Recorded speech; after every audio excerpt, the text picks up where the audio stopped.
তো এখানে আমরা দেখছি যে 60 জন সাথে সাথে ডেট, ওদেরকে আমরা কোনোভাবে বাঁচাতে পারি নাই। 40টার মতো বডি বিমান হেলিকপ্টারের মাধ্যমে হসপিটাল পাঠানো হয়েছে, যারা সম্পূর্ণ ডেট হয়ে গেছে ওইখানেই। কিন্তু আমরা যে মিডিয়াতে দেখতে পাচ্ছি 19 জন, এটা সম্পূর্ণ ভুল তথ্য। আচ্ছা, আমি হচ্ছে মাইলস্টোন স্টুডেন্ট, এসএসসি ক্যান্ডিডেট। তো কালকে যখন আমি হস্টেলে অবস্থান করি, তো হঠাৎ একটা আওয়াজ আসে, তো আমি নিচে নেমে এসে দেখি আগুন। তো জিনিসটা হচ্ছে যে যেখানে আগুন লাগে সেই ভবনটা হচ্ছে যে কেজি স্কুল 673 ওদের ভবন। তো আমি আইসা তো খুবই অবাক, কারণ জিনিসটা হচ্ছে যে আমাদের যে ভবন ওই রোমে 100% মাইলস্টোনের নীতি হচ্ছে 100% উপস্থিতি থাকতে হইব। আর 100%, আর আমরা যে রোমে বিমানটা পড়ছে সেই রোমে 30 জন ছাত্র উপস্থিত ছিল, তার ওপরে 2 তলা ভবন ছিল। তো একতলায় তো সম্পূর্ণ 30 জন ডেট, তার ওপরেও 30 জন ডেট। তো এখানে আমরা দেখছি যে 60 জন সাথে সাথে ডেট, ওদেরকে আমরা কোনোভাবে বাঁচাতে পারি নাই। আগুনে তারা আমাদের চোখের সামনে পুড়ে যাচ্ছে, আমার কাছে সেই তথ্য আছে। তারপর যে পাশের রুম, ওই রুমে আগুনে দগ্ধ হয় প্রায় 60 জন, উপরের রুমে প্রায় 60 জন, 120 জন প্রায় ওইখানেই খুব গুরুতর অবস্থায় দগ্ধ হয়। এই দগ্ধ হওয়ার কারণে ওদেরকে সেনাবাহিনী প্রায় 40টার মতো বডি বিমান হেলিকপ্টারের মাধ্যমে হসপিটাল পাঠানো হয়েছে, যারা সম্পূর্ণ ডেড হয়ে গেছে ওইখানেই। ওদের মানে ওইখানেই ডেড, এবং 20 জনের মতো বডি চিহ্নিতই করা যায়নি ওদের যে বডি।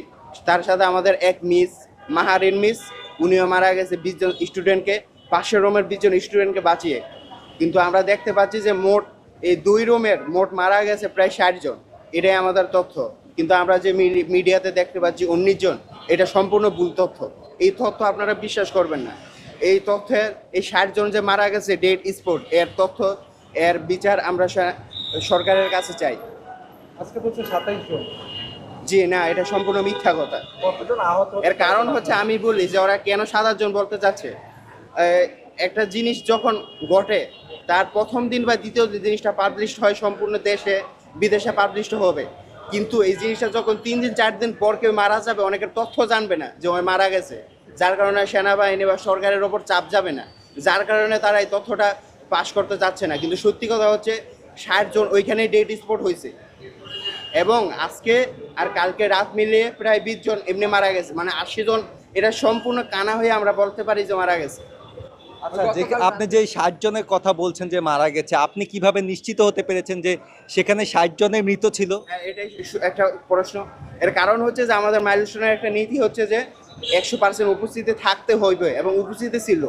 যে 2 রুমে ভয়াবহ অগ্নিকাণ্ড হয়েছে, যে 2 রুমে স্টুডেন্ট ছিল 60 জন, যাদের একজনে ফেরত আসেনি, আমাদের চোখের সামনে তারা পুরো ছাই হয়ে গেছে, একজনও বাঁচেনি। তো আপনি এখন বলেন যে কয়জন, 30 জন করে 60 জন, এটা কি মিথ্যা নাকি সত্য? আপনার কাছে এমন কোনো প্রমাণ আছে? হ্যাঁ, আছে। কতজন শিক্ষার্থীকে ডেট অবস্থায় আমরা যাদেরকে একদম বের করতে পারছি, এরকম 20 জন ডেড স্পটে আমরা নিয়ে যেতে দেখছি। আর সেনাবাহিনী পরবর্তী সময়ে আরো 20 জনের মতো হেলিকপ্টারে পাঠানো হয়েছে, এবং অ্যাম্বুলেন্স। আপনি তুলেছেন কিনা বা নিয়ে গিয়েছেন কিনা, সেখানে কাজ করেছেন কিনা? হ্যাঁ, আমি মৃত একজন সেনাবাহিনীকে হেল্প করছি নিয়ে যেতে।